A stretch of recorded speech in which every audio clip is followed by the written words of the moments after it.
안녕하십니까. 솔루션의 이동입니다. 자, 대학교 소개 2020학년도 전형 소개인데 오늘 그 24번째 시간 상명대학교 편입니다. 자, 상명대 들어보셨습니까? 서울에 있는데 생각보다 인지도가 이렇게 높은 학교는 아니죠. 왜 저희가 이번에 상명대를 준비했냐면, 자, 지금 이과 생각을 잘 들으셔야 됩니다. 지금쯤 이제 1학기 내신이 끝났기 때문에 이거 수능을 봐야 되나 말아야 되나 막 남은 게 수능밖에 없다. 수시로 안 되겠다라고 생각하는 학생 중에 어떤 학생이 있을 거냐면 나영으로 한번 바꿔보면 어떨까요? 라고 생각했어요. 이과의 자존심이 있어서 계속 가영을 지켰지만 이제 현실적으로 좀 타협을 하고 나영으로 바꿔서 갈 수 있는 학교가 없을까? 라고 생각하면 주목하셔야 되는 학교가 이 상명대 라인 정도 됩니다. 서울이 이제 중하위권 학교 정도 되는데 인지도는 뭐 경희대 뭐 이런 학교보다 좀 떨어지지만 서울에 있습니다. 서울에. 그런데 어떻게 할 수 있다? 내가 수학 가영에서 나영으로 전과를 하더라도 이과로 진학할 수 있는 몇 안 되는 인서울 학교다라는 겁니다. 자, 이걸 머릿속에 잘 박아 놓으시고 어떤 학교인지 우리가 한번 살펴보도록 합시다. 자, 상명대학교 서울에 있다고 그랬는데 60년대에 생긴 학교예요. 여대로 출발했어요. 그러다가 천안에 캠퍼스도 생기고 90년 중반쯤 들어서 상명여대에서 상명대를 바꾸고, 아마 연배가 있으신 부모님 세대에서는 상명여대가 또 유명하실 테지만 지금 고등학교 학생들은 여대보다는 상명대 이름을 좀 더 들어보지 않았을까 싶어요. 그래서 어디 있냐면 종로구 홍은동에 있어요. 홍은동. 어찌된 일인지 인기는 조금 떨어지지만 중요한 거 서울에 있기 때문에 앞으로 전망은 괜찮지 않을까. 아무 필요 없어요. 서울에 있는 이유만으로도 학교는 발전할 가능성이 엄청 높습니다. 자, 앞에 좀 상명대 왜 써야 되냐? 괜찮다. 이 얘기 좀 깔아봤는데 디테일한 전형에 대해서 한번 살펴보도록 하겠습니다. 자, 수시 정시 비율은 대충 한 3분의 2와 3분의 1 정도 돼요. 그래서 뭐 66%, 33%도 있고 수시도 깔끔해요. 교과, 조합, 요즘에 유행한 거죠. 노출 줄여라. 그렇잖아요. 안 뽑아요, 아예. 그리고 특이한 적성 안 봅니다. 그냥 교과 전형 하나, 종합 전형 하나, 정시 전형 하나, 끝. 그런데 퍼센트를 합치면 80밖에 안 나와요. 22B죠. 20이 어디서 있냐? 우리 체능이라든가 뭐 특별 전형이라든가 이런 학교로 좀 빠지는 게 있어서 왜 합치면 100이 안 되냐라고 또 급히 산수 잘하시는 분은 계산하겠지만 좀 잡스러운 전형은 털고 보통 학교 다니는 보통 학생들이 쓰는 평범한 전형만 얘기하는 거니까 너무 딴지건지 말아주셔야 됩니다. 자, 그럼 수시 모집부터 한번 살펴보도록 할 텐데, 상명대 전형의 특징은 이걸 기억하셔야 돼요. 인서울에 있는 학교지만 가영에서 나영으로 바꾼 친구들이 이과를 쓸 수 있다는 설명을 드렸죠. 핵심은 뭐냐면 문이과 사이에 문턱이 없어요. 다시 말해 내가 맘만 먹으면 교차 지원이 굉장히 수월한 학교다라는 얘기입니다. 자, 교과 전형부터 살펴볼 텐데, 교과, 종합, 정시, 서울에 있는 거의 대부분의 학교 트렌드를 그대로 따라갑니다. 제가 말한 트렌드는 뭐였죠? 교과는 교과로 뽑는데 적당한 수준의 수능 체제가 있다. 종합은 수능 체제 없이 서류와 면접을 보는데 3배수의 7대3 정도 비율이 트렌드다. 정시는 뭐다? 수능만 잘 보면 끝이다. 이 틀을 하나도 벗어나지 않고 교육부 권고사항이 수능 30%도 잘 맞춰놨습니다.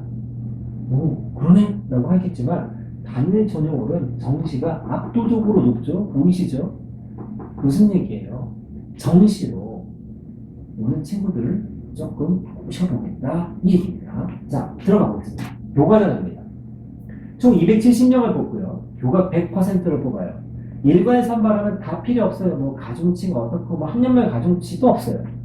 탐구도 한 과목밖에 안 보는데 수능 체제가 의학 7이에요. 괜찮죠? 두 과목 3, 4만 찍어도 된다는 얘기니까 적당히 수능 공부를 놓지만 않으면 수능 체제는 맞출만 합니다.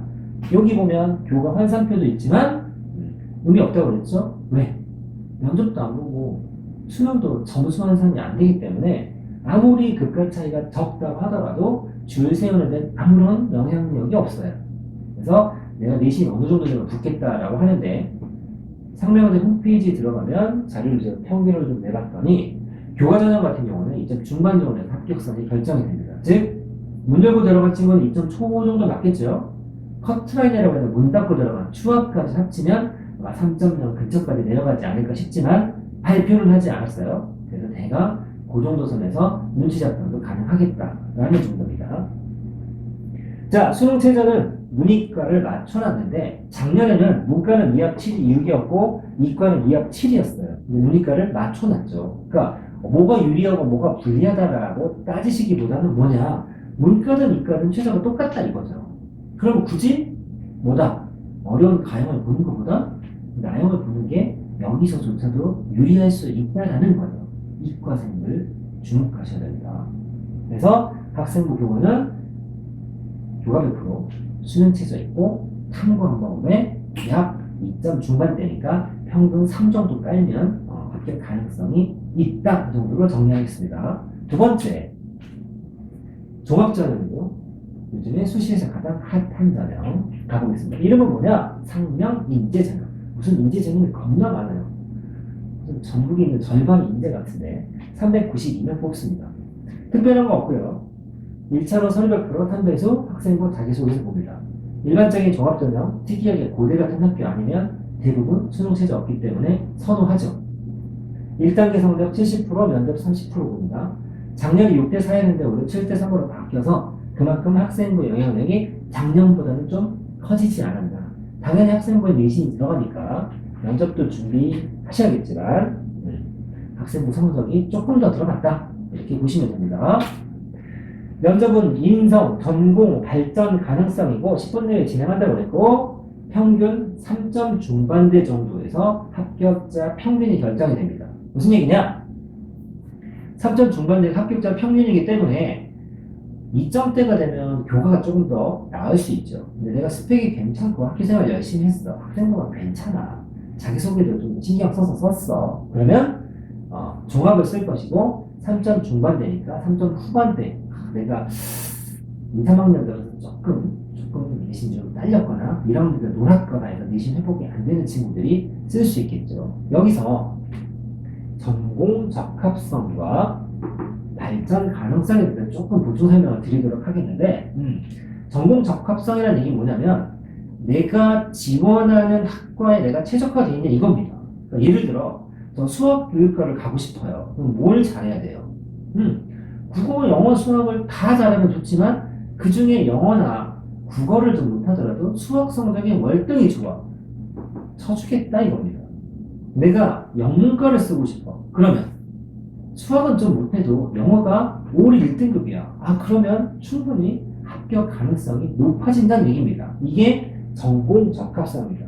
그냥 좋은 말이 아니란 말이에요. 발전 가능성은 뭐냐면 내가 점점 나아지고 있느냐, 점점 나빠지고 있느냐를 보는데 이거 대학교 입학 면접이잖아요. 그럼 뭘 보겠어? 인사 많이 하고 책 많이 읽었다고 판단할 수 있는 내용이 아니겠죠. 당연히 기본적으로 내신 성적이 지표가 될 수 있어요. 절대적이진 않지만 굉장히 중요하겠죠. 무슨 얘기냐? 내가 1학년 때는 성적이 3, 4, 3, 4를 깔았는데 2학년 올라왔더니 2, 3, 2, 3을 깔고 3학년 1학기는 드디어 1도 찍었다. 이 친구 1학년 때는 좀 놀았지만 2, 3학년 올라오면서 열심히 했다. 점점 더 나아지겠네? 이런 걸 본다는 얘기입니다. 그럼 이 얘기를 들으면 또 착각하는 친구들이 하나 있는 게, 선생님 그러면 성적이 똑같은 것보다 점점 올라가는 게 좋은가요? 라고 물어보는 친구가 있는데 그건 좀 다른 얘기예요. 왜냐면 종착역이 다른 거죠. 예를 들어 7, 6, 5, 4, 3 이렇게 올랐어요. 그러면 발전 가능성이 있다고 보는 거죠.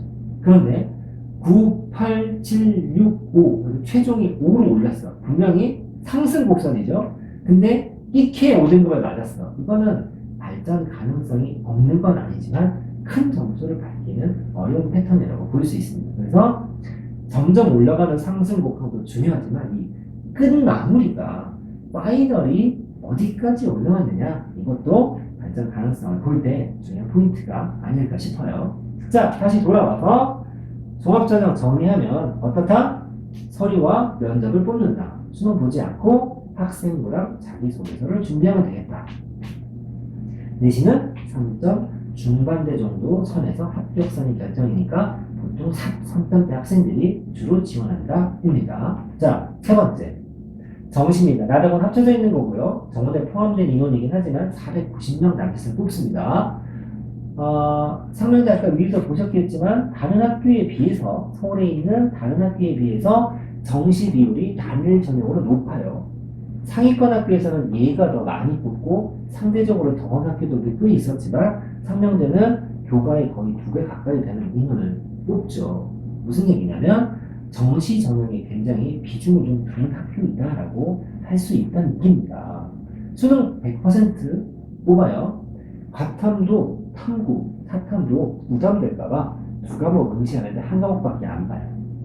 그리고 합격자 평균은 2점 중반대에서 걸립니다. 그 2점 중반대 얘기는 평균 2.5등급이니까 어때요? 2하고 3 왔다 갔다 하겠지만 정시는 수시 최저 맞추듯이 등급이 중요한 게 아니라 표준 점수나 100분위가 중요하죠. 즉 같은 3등급이어도 위냐 아래냐에 따라서 분명히 달라져요.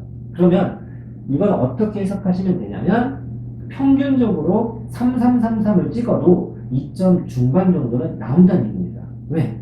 내가 말이 3점이지 2점에 가까운 3점일 수도 있고, 그러니까 3점이긴 하지만 위쪽일 수도 있고 아래쪽일 수도 있거든요. 물론 내가 좋은 과목, 좋아하는 과목을 좀 전략적으로 2등급이나 1등급을 받으면 당연히 유리하겠죠. 자, 이렇게 돼 있는데 더 중요한 게 있죠. 정시에서 중요한 건 과목별 가중치가 되게 중요한데 여기 보시면 인문대 자연계가 내가 수학교육과를 조금 따로 뽑아놨는데 수학교육과 그래도 수학을 전공을 해야 되니까 이 친구는 가용 지정이에요. 40% 나오죠. 영어 그거 좀 덜 보인다. 특히 영어 15%밖에 안 되죠.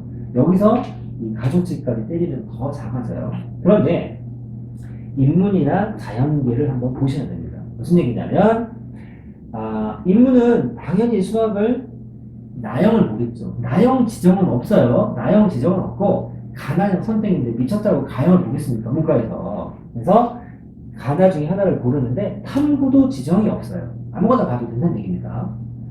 그런데 더 중요한 건 자연계입니다. 자연계. 퍼센트는 높은데 가나형 지정이 없어요. 뭐만 빼고 수학 교육학과만 빼고.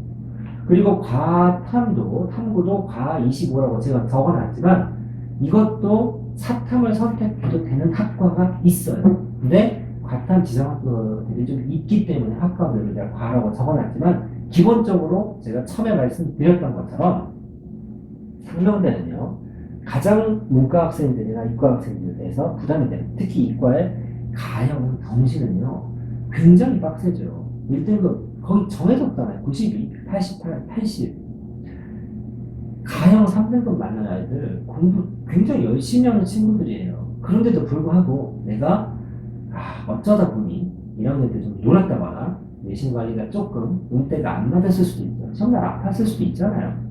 그런 친구들이 내가 정시로 노려보겠다. 그럼 이제 나형 전환을 하겠죠. 문턱이 아예 없는 건 아니죠. 여기에 10% 가산점인데 이런 얘기입니다. 내가 가형을 보는데 80점만 맞아도 굉장히 잘하는 친구라고 그랬죠. 그런데 가형은요 60점대나 70점대만 맞아도 못하는 학생이 아니에요. 예를 들어 볼게요. 내가 가형 60점을 맞아요. 그리고 열심히 해서 상명대 정시를 뚫어보겠다고 시험을 봤는데 60점을 맞았어. 그러면 10% 가산점을 가면 몇 점이 되죠?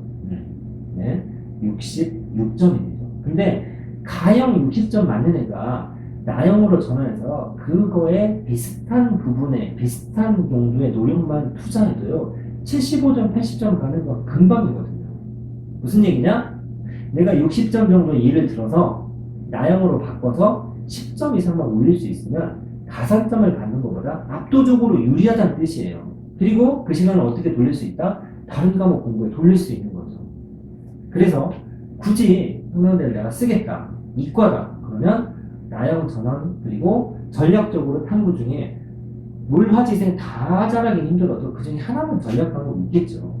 물론 요즘엔 원탑은 지하고 원이긴 합니다만 지금부터 준비하더라도 2등급 찍는 거는 불가능한 게 아니죠. 그런데 수학 가형이랑 병행하는 건 생각보다 쉽지 않을 수 있다는 뜻입니다. 자, 그래서 이렇게 진행을 했고 탐구는 앞에서도 말했지만 두 과목을 응시는 하되 한 과목만 안 합니다. 자, 그래서 여기까지 해서 수시 2개, 교과, 종합, 그 다음에 정시까지 얘기했는데 다시 한번 정리를 해드리면 상명대에서 주의 깊게 보셔야 할 거는 인서울에 있게 학교에 있다는 거예요. 서울에 있는 학교를 쓰는 게 이제 워너비가 되는 학생들이 많아요. 그런데 열심히 했지만 이과의 자존심을 살짝 꺾고 내가 나영으로 수능을 보는 학생들이라면 충분히 메리트가 있고 아마 제 생각에 지금보다 여러분들이 그렇게 졸업하시고 나면 서울에 있다는 이유만으로 학교가 더 좋아질 수도 있다고 생각합니다. 자, 여기까지 해서 상명대편 소개를 마쳤고 더 궁금한 내용이나 질문이 있으시면 유튜브 채널에 영상 밑에다 댓글을 달아주시면 저희가 친절한 답변 드리도록 하겠습니다. 감사합니다.